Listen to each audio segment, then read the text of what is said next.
Hi, this is Matt Baker. On this channel, I've done a lot of Who Would Be King videos, such as Who Would Be King of France, Who Would Be Tsar of Russia, etc. But in all of these cases, they were just fun what-ifs, because the chances of any of these countries actually restoring their monarchies is pretty much zero.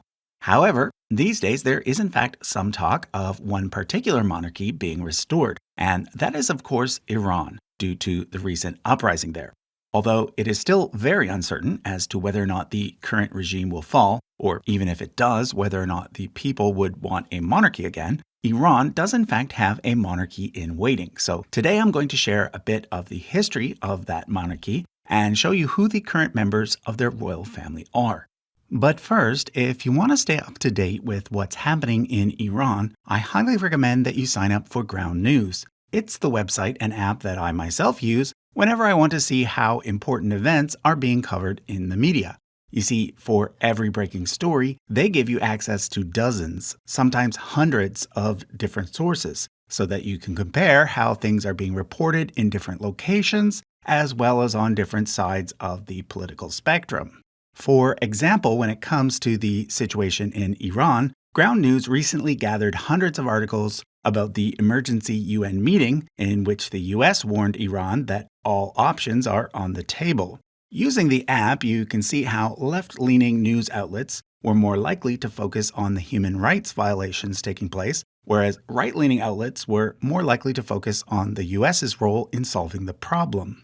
But perhaps more importantly, Ground News helps you decide which ones, out of all of the many sources, are considered to be the most factual, using third-party rankings. They even tell you how each news organization is funded, which helps highlight potential biases.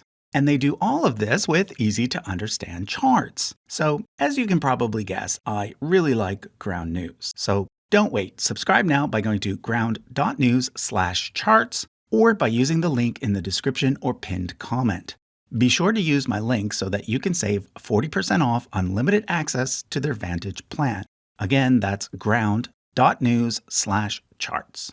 Okay, so the first thing you need to know is that up until 1979, Iran, or Persia as it was once called, had some form of monarchy for over 2,500 years, going all the way back to Cyrus the Great.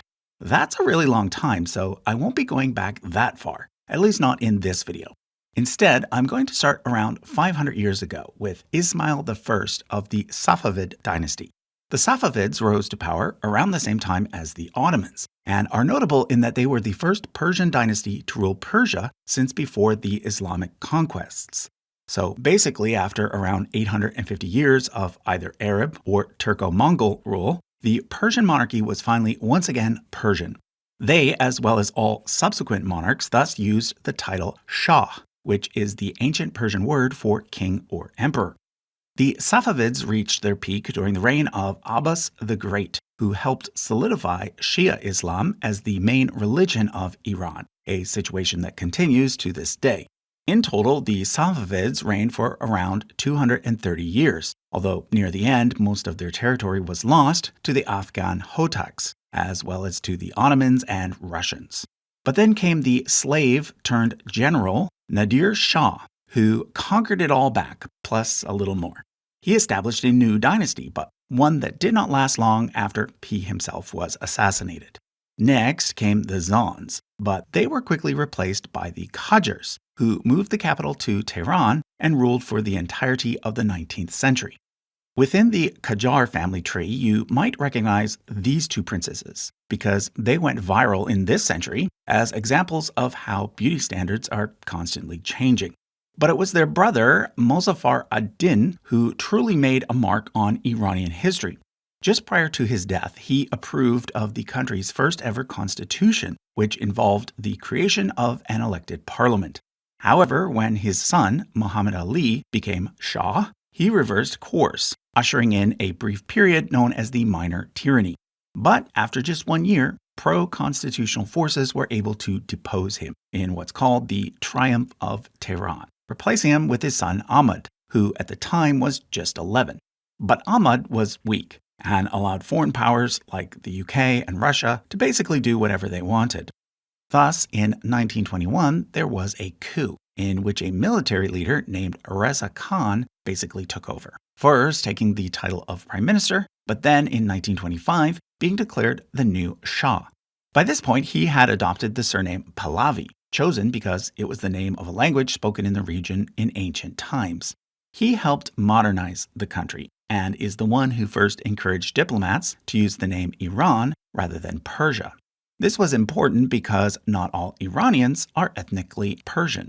However, World War II led to his downfall because although Iran was technically neutral, it had close ties to Germany, and thus in 1941 the Allies invaded the country, forced Reza to resign, and replaced him with his firstborn son, Mohammad Reza.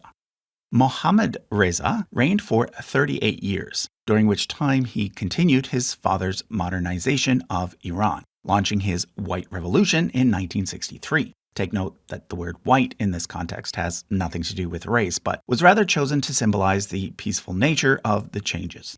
Among the changes were increased rights for women and minorities. Also, during the Pahlavi period, there was a greater emphasis put on Iran's ancient history, rather than on its Islamic history. For example, in 1971, the country celebrated the 2500th anniversary of the founding of the Persian Empire by Cyrus the Great, building this famous landmark to commemorate it. In 1979, there was a major revolution in which the Shah was exiled, and Iran was transformed into an Islamic Republic. Since then, there have been two supreme leaders, Ayatollah Khomeini, Ayatollah being a title used by certain Shia clerics, and Ayatollah Khamenei. Take note that while the two names are quite similar, they are spelled and pronounced differently, and there is no familial relationship between the two men. However, in the future, there could be a supreme leader that is related to a previous one, as one of Khamenei's sons and one of Khomeini's grandsons are both seen as potential successors. But if the regime falls, and if the Pahlavi monarchy were to be reinstated, again, those are two very big ifs, the answer to who would be king, or rather Shah, is actually quite simple. It would be Reza, the firstborn son of Mohammad Reza, who would become Reza II. Take note that Mohammad Reza was married 3 times. First of all, to Princess Fawzia of Egypt. That marriage produced one daughter, Shahnaz, but ended in divorce as it was quite clearly just a political pairing that neither side was happy with.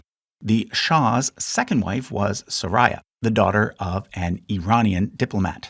She was supposedly the love of his life, but when it became clear that she was unable to bear him children, that marriage also ended in divorce. Mohammad Reza thus married for a 3rd time to Farah, who became known as Empress Farah, when the pair were crowned emperor and empress during an elaborate ceremony in 1967. It is she who is the mother of Reza, who was named crown prince during that same ceremony at age 6. But then, of course, the monarchy was abolished in 1979, when Reza was 17. His father died shortly after this, and thus he declared himself to be the new king, albeit in exile. Since that time, he has mostly lived in the United States. It was there that he met and married fellow Iranian Yasmin, with whom he has 3 daughters. Although the former constitution stipulates that only males can inherit the throne, he considers his eldest daughter Noor to be his heir. To date, she has not yet married, although her younger sister Iman has. Just last year, she married Bradley Sherman, a Jewish-American tech entrepreneur. Now, sadly, 2 of Reza's siblings died young. Ali from suicide in 2011 and Layla from an overdose in 2001, which might also have been a suicide. Ali's only child is a daughter, so that means that if Reza were to become king under the old constitution, the one that requires heirs to be from the male line only, that would mean that the next person in line would actually be this guy over here, Davoud Pahlavi. But again, he has only daughters, so after that we'd have to look at his brothers or go all the way back to the descendants of these guys up here. Now, there is another option, and that is to go back to the Kajars, who reigned before the Pahlavis, although I doubt there's many Iranians who actually want to do that. When Ahmad died in exile in 1930, his only son, Farun, was just 8 years old, and therefore it was his brother, Mohammed Hassan, who had previously been crown prince, who claimed to be the rightful Shah. After his death, the claim then passed to Farun, but he never pursued it, having settled into a nice life in Switzerland. Since he married a Swiss commoner, his children are not considered eligible, and therefore the next person to have a claim was Mohammed Hassan's son, Hamid, who then passed it on to his son, Mohammed Hassan II, who is the current Kajar heir today. Although take note that it is a cousin from another branch of the tree who currently serves as head of house, which is maybe a role that involves taking calls from journalists or attending funerals. I'm actually not really sure. Okay, so that was a look at some of the former monarchs of Iran, as well as their descendants today. Let me know in the comments what you think Iran's future holds. And don't forget to check out Ground News. Thanks for watching.